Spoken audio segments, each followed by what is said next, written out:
I am very proud to accept the Knight International Journalism Award, and it's a great honor to stand here in front of some of the best professionals and journalists in the world. But this is not only my award. I am a member of the Organized Crime and Corruption Reporting Project, or the OCCRP. This is an exceptional media network uniting dozens of journalists worldwide. As organized crime becomes international, journalists need to unite in their efforts to cover it. The Magnitsky affair is one of the examples of such media cooperation in action.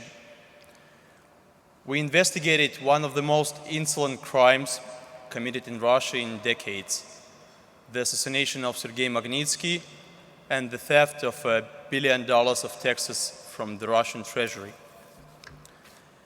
Magnitsky was detained and accused of tax evasion when he reported the theft. He died in prison in 2009 at the age of 37.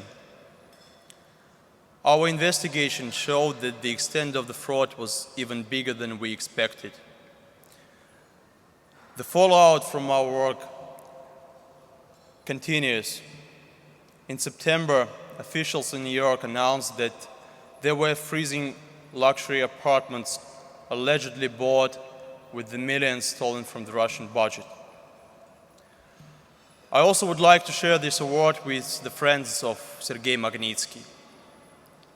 These people have been investigating the Magnitsky affair for years. They gave up their professions, their daily lives, just to bring justice to Sergei.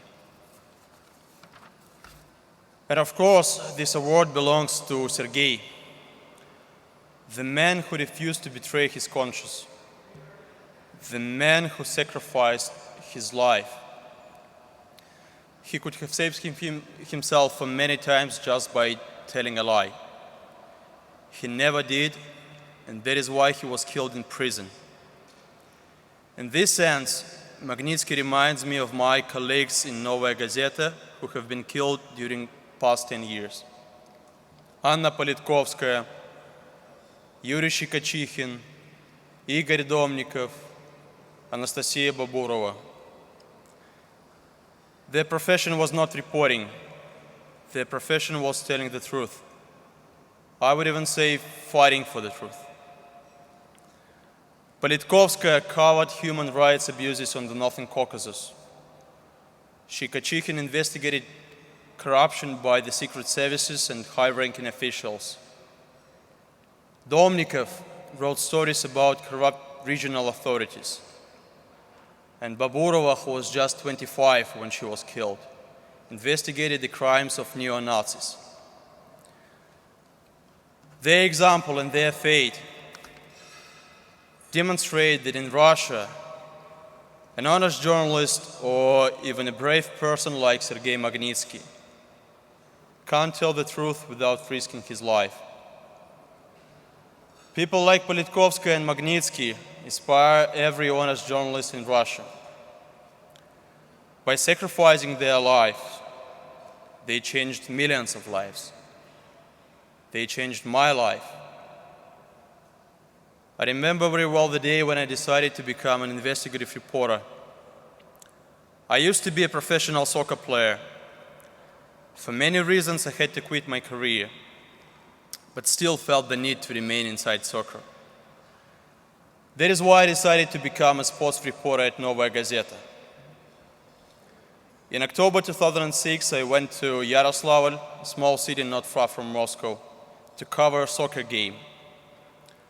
When a colleague called me and told me the news which changed my life, he told me that Anna Politkovskaya had been gunned down in front of her flat. Until that moment, the stories about assassinations of journalists seemed like they were from another world. And here it happened to somebody I met every day in the corridors of Novaya Gazeta. I'm not the only one who has been changed by the deaths of Politkovskaya and Magnitsky. In Moscow and in the regions, I meet more and more people who want to be like them.